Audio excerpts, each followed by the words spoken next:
एक नगर में जयराम नाम का एक बहुत ही बड़ा व्यापारी रहता था। व्यापारी का एक 20 वर्षीय पुत्र भी था जिसका नाम यजवान था। यजवान बहुत ही बुद्धिमान और होशियार था। एक बार जयराज को व्यापार में बहुत ही ज्यादा घाटा हो जाता है, जिसकी वजह से व्यापारी का धंधा चौपट होने लगता है।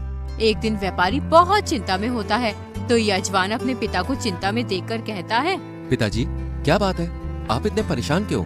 मैं आपको पिछले एक सप्ताह से देख रहा हूँ, आप हर वक्त बेचैन से रहते हो और न ही आप सही से कुछ खाते हो।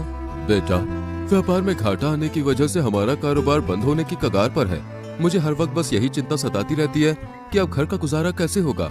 जो थोड़े बहुत पैसे जोड़कर रखे हुए थे वो सब भी खर्च हो गए हैं। इतने में ही यजवान की माँ रूपवती यजवान से बोली, बेटा, अब तुम्हारे पिताजी की तबीयत सही नहीं रहती है। अब वो और व्यापार का काम नहीं कर सकते और ना ही उनमें इतनी हिम्मत है कि ये किसी दूसरे नगर में जाकर व्यापार कर सके। इसलिए बेटा, मैं चाहती हूँ कि अब तुम अपने पिताजी का कारोबार संभालो। तुम किसी दूसरे नगर में जाकर व्यापार करो। रूपवती, तुम ये क्या कह रही हो? यजवान को भी व्यापार का ज्ञान नहीं है और अभी इसकी उम्र भी कम है, फिर ये दूसरे नगर में व्यापार कैसे करेगा? आपने तो यजवान से भी कम उम्र में ही व्यापार करना शुरू कर दिया था, तो ये क्यों नहीं कर सकता? हमारा बेटा बहुत होशियार है, ईश्वर ने चाहा तो इसे जल्दी व्यापार में कामयाबी मिल जाएगी। हाँ पिताजी, माँ सही कहती है। अब मुझे अपनी जिम्मेदारियों को समझना होगा और तुम्हारे व्यापार को आगे बढ़ाना होगा। बेटा, अभी तुम छोटे हो, तुम्हें दुनिया की समझ नहीं है, फिर तुम दूसरे नगर में अकेले व्यापार कैसे करोगे? पिताजी, मैं अकेला नहीं जाऊंगा, मैं अपने दोस्त धीरज को अपने साथ लेकर जाऊंगा। वो व्यापार में मेरी मदद करेगा। बेटा, धीरज तुम्हारे साथ नहीं जाएगा, उसकी अभी शादी हुई है, फिर भला वो अपनी पत्नी को अकेला छोड़कर तुम्हारे साथ कैसे जा सकता है? पिताजी, धीरज मेरा बहुत ही अच्छा मित्र है। उसने मुझे कभी किसी काम के लिए मना नहीं किया है और वो अभी मेरे साथ जाने से मना नहीं करेगा। वो मेरे साथ जरूर जाएगा। इतना कहकर यजवान अपने मित्र धीरज के घर की ओर चल पड़ता है। कुछ ही देर में यजवान अपने मित्र के घर पहुंच जाता है। फिर वो धीरज से बोलता है, धीरज, मैं दूसरे नगर में व्यापार करने जा रहा हूँ। मैं चाहता हूँ कि तुम भी मेरे साथ चलो। अगर तुम मेरे साथ चलोगे तो मैं व्यापार सही तरीके से कर सकूंगा। यजमान भाई, मैं तुम्हारे साथ नहीं जा सकता। अगर मैं तुम्हारे साथ चला जाऊंगा तो मेरी पत्नी मेरे घर में अकेली कैसे रहेगी? इसलिए मैं अपनी पत्नी को छोड़कर नहीं जा सकता। भाई, 1 महीने की तो बात है। 1 महीने के लिए तुम अपनी पत्नी को मायके भेज दो। तुम तो जानते ही हो अब पिताजी की तबीयत सही नहीं है, इसलिए व्यापार के सभी काम मुझे ही संभालने हैं। यजमान, तुम समझते क्यों नहीं हो? मैं तुम्हारे साथ नहीं जा सकता। मैं तुम्हारी तरह किसी व्यापारी का बेटा नहीं हूँ। मैं एक गरीब आदमी का बेटा हूँ। ठंड आने वाली है, सर्दियों में सभी काम बंद हो जाते हैं, इसलिए मुझे अभी सर्दियों का बंदोबस्त करना होगा जिससे हमें भूखा न रहना पड़े। धीरज, तुम पहले जैसे मित्र नहीं रहे। शादी के बाद तो तुम बिल्कुल ही बदल गए हो। मैंने हमेशा तुम्हें अपना सच्चा मित्र समझा, लेकिन तुम तो यार स्वार्थी निकले। तुम ये क्या कह रहे हो यजमान?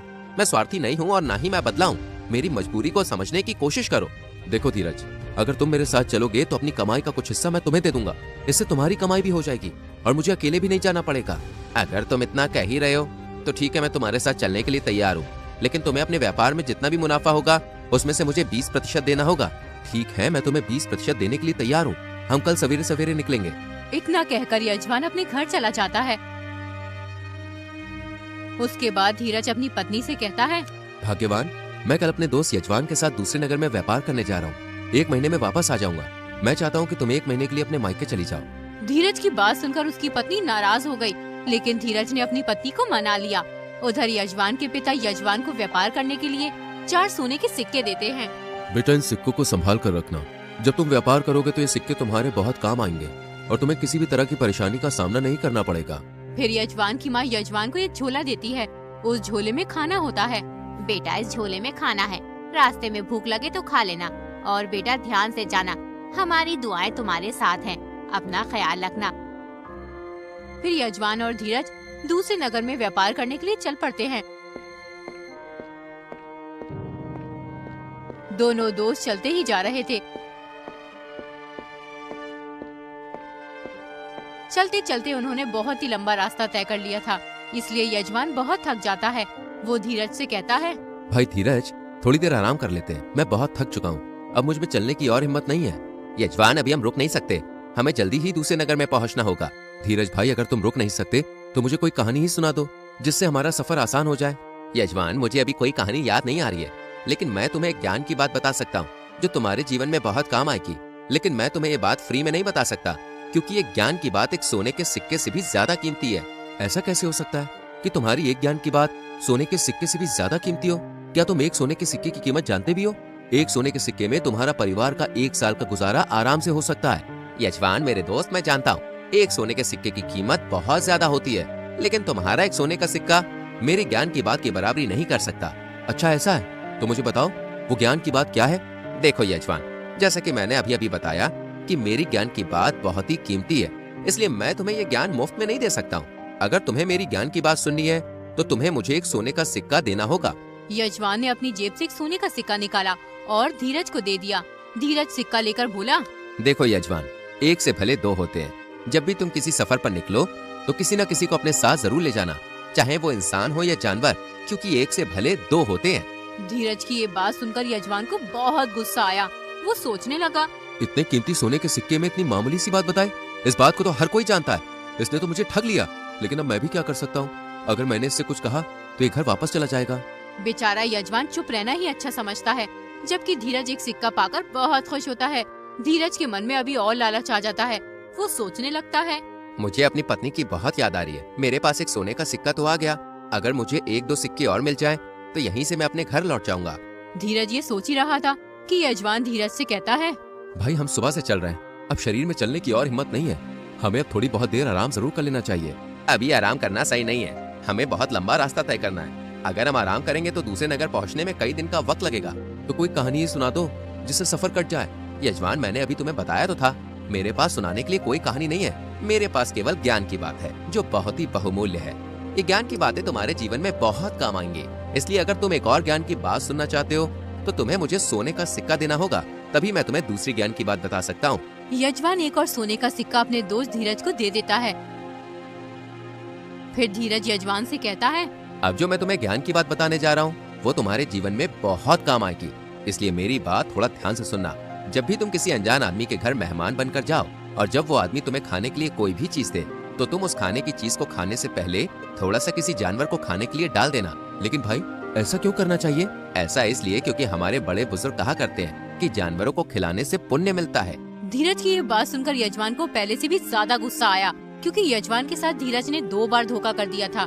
यजमान के दिल में आया कि वो धीरज से अपने दोनों सोने के सिक्के छीन ले, लेकिन उसने ऐसा नहीं किया और चुपचाप धीरज के साथ चलता रहा। कुछ दूर चलने के बाद यजमान फिर धीरज से बोला, दोस्त अब मैं थक गया हूँ और दोपहर भी होने वाली है। क्यों ना हम थोड़े समय के लिए इस पेड़ के नीचे रुक जाएं, तो शरीर की थकावट दूर हो जाएगी। यजमान, आराम करने का मन तो मेरा भी बहुत कर रहा है, लेकिन अभी हमें सहारनपुर का जंगल भी पार करना है। सहारनपुर के जंगल में बहुत ही खतरनाक जंगली जानवर रहते हैं। अगर रात होने से पहले हमने उस जंगल को पार नहीं किया तो हम मारे जाएंगे, इसलिए अभी रुकना सही नहीं है। नहीं रुक सकते तो ये लो दोस्त सोने का सिक्का, मुझे कोई भी अच्छी सी ज्ञान की बात बताओ।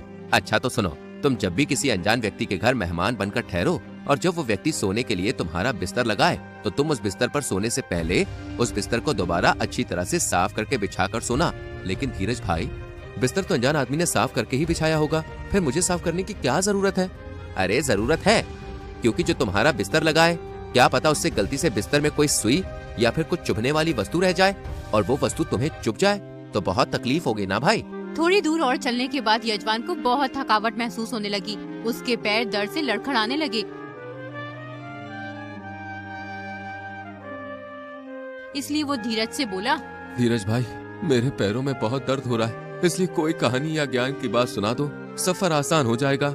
ठीक है दोस्त, सुनाता हूँ, लेकिन ज्ञान की बात सुनने से पहले सोने का सिक्का देना होगा, उसके बाद ही मैं तुम्हें ज्ञान की बात बता सकता हूँ। धीरज, अब तो मेरे पास सिर्फ एक ही सोने का सिक्का बचा है। अगर मैंने तुम्हें ये भी दे दिया तो मैं दूसरे नगर में व्यापार कैसे करूँगा? बगैर सोने के सिक्के लिए मैं तुम्हें ज्ञान की बात नहीं बता सकता, इसलिए हमें चुपचाप आगे बढ़ना चाहिए।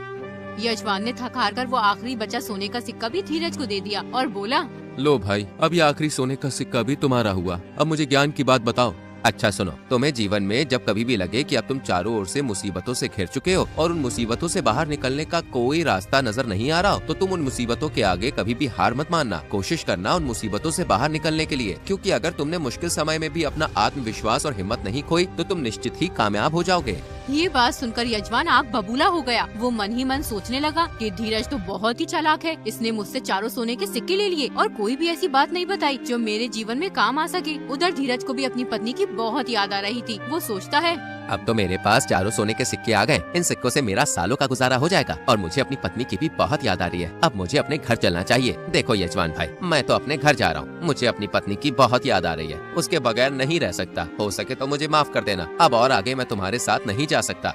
इतना कहकर धीरज अपने घर की ओर चल देता है। धीरज, मुझे तुमसे ये उम्मीद नहीं थी। तुम एक नंबर के धोखेबाज और मक्कार इंसान हो। मैंने बहुत बड़ी गलती की तुम जैसे धोखेबाज इंसान से दोस्ती करके।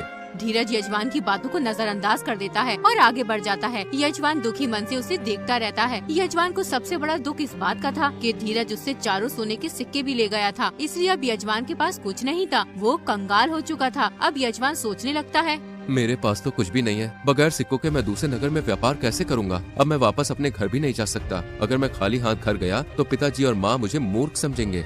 यजमान ये सोच ही रहा था कि तभी एक बूढ़ा आदमी पानी का घड़ा लेकर आता है और फिर यजमान से कहता है, बेटा, मैं बहुत थक गया हूँ। कृपया करके मेरी मदद करो। मेरे घर पास में ही है। अगर तुम इस घड़े को मेरे घर तक पहुँचा दोगे तो ऊपर वाला तुम्हारा भला करेगा। देखो बाबा, मैं तुम्हारी मदद नहीं कर सकता क्योंकि मैं पहले से ही बहुत परेशान हूँ। कृपया करके आप अपना ये पानी का घड़ा लेकर यहाँ से जाइए। एकदम यजमान को धीरज की कही पहली बात याद आ जाती है कि एक से भले दो सही। इसलिए वो बूढ़े आदमी से माफी मांगकर उसका मटका लेकर उसके घर की ओर चल देता है। फिर यजमान बूढ़े आदमी को अपने धोखेबाज दोस्त की सारी बात बताता है। कुछ ही देर में यजमान बूढ़े आदमी के घर पहुंच जाता है। फिर यजमान बूढ़े आदमी से कहता है, चलो बाबा, अब मैं चलता हूँ। मुझे अभी बहुत लंबा सफर तय करना है। बेटा, थोड़ी देर मेरा इंतजार करो। मैं तुम्हें कुछ देना चाहता हूँ। उसके बाद वो बूढ़ा आदमी अपने घर के अंदर जाता है और अंदर से एक थैली लाता है। वो थैली सोने के सिक्कों से भरी हुई थी। फिर बूढ़ा आदमी उस थैली को यजमान को दे देता है। बेटा, तुम इन सिक्कों से अपना व्यापार कर लेना और एक बात का ध्यान रखना, यहाँ से 4 किलोमीटर दूर एक गांव है। उस गांव में बहुत से ठग रहते हैं। उस गांव में जो भी मुसाफिर जाता है वो उसे लूट लेते हैं। इसलिए तुम उन ठगों की बातों में मत आना। वो तुमसे तुम्हारा धन छीनने की कोशिश करेंगे। तुम इन सिक्कों को किसी भी तरह उन ठगों से छुपा कर रखना। तुम्हें बहुत ध्यान और चतुराई से काम लेना है। बूढ़े आदमी की बात सुनकर यजमान उन्हें अलविदा कहकर आगे बढ़ जाता है। कुछ देर चलने के बाद वो उस गांव में प्रवेश करता है जिस गांव के बारे में यजमान को बूढ़े आदमी ने बताया था। जैसे ही यजमान उस गांव में प्रवेश करता है तो उसे एक घर के बाहर एक आदमी दिखाई देता है। वो आदमी देखने में बहुत ही भला और ईमानदार लग रहा था। उस आदमी ने यजमान को अपने पास बुलाया और फिर यजमान से बोला, अरे बेटा, राहगीर लग रहे हो। इस गांव में किसके यहाँ आए हो? मैं इस गांव में नहीं आया, मैं तो दूसरे नगर में जा रहा हूँ। बेटा, दूसरे नगर पहुँचने में बहुत समय लगेगा। रात होने वाली है। अरे तुम रात कहाँ काटोगे? अगर तुम चाहो तो मेरे घर रात भर के लिए रुक सकते हो। यजमान बहुत थका हुआ था। वो रुकना भी चाहता था, लेकिन अचानक उसे बूढ़े आदमी की बात याद आ जाती है कि इस गांव में बहुत से ठग रहते हैं और वो अनजान आदमी को ठग लेते हैं। आपने मुझे अपने घर में रुकने के लिए कहा, इसके लिए मैं आपका दिल से शुक्रिया कहता हूँ। लेकिन मैं आपके घर नहीं रुक सकता क्योंकि मुझे बहुत ही लंबा सफर तय करना है और मैं चाहता हूँ कि मैं जितनी जल्दी हो सके उतनी जल्दी दूसरे नगर में पहुँच जाऊँ।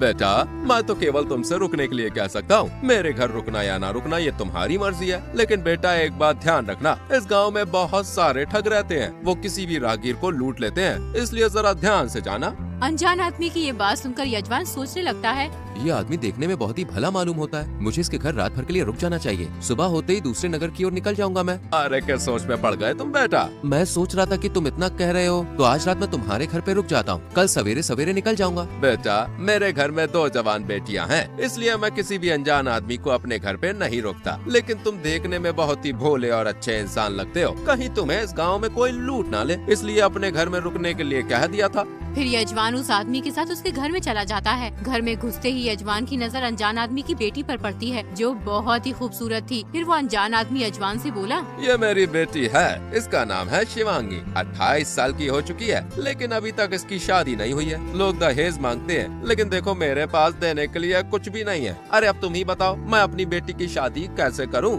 आप परेशान मत होइए, ईश्वर ने चाहा तो आपकी बेटी की शादी जल्दी हो जाएगी। फिर यजमान बूढ़े आदमी की दी हुई सोने के सिक्कों की थैली में से 5 सिक्के निकालकर अनजान आदमी को दे देता है। तुम इन सिक्कों से अपनी बेटी की शादी कर लेना और बचे हुए पैसों से तुम कोई छोटा मोटा काम कर लेना। सोने के सिक्कों की थैली देखकर दोनों बाप बेटी बहुत खुश होते हैं। दरअसल वो दोनों ठग होते हैं और यजमान को अपनी बातों में उलझा रहे थे, जिससे वो देख सके कि यजमान के पास कितना धन है, जिससे वो यजमान को लूट सके। आप जाकर थोड़ा आराम कीजिए, मैं आपके लिए खाना लेकर आती हूँ। यजमान एक कमरे में जाकर बैठ जाता है। इतने में ही शिवांगी यजमान के लिए खाना लेकर आ जाती है। आप ये खाना खा लीजिए, मैं आपके सोने का इंतजाम करके आती हूँ।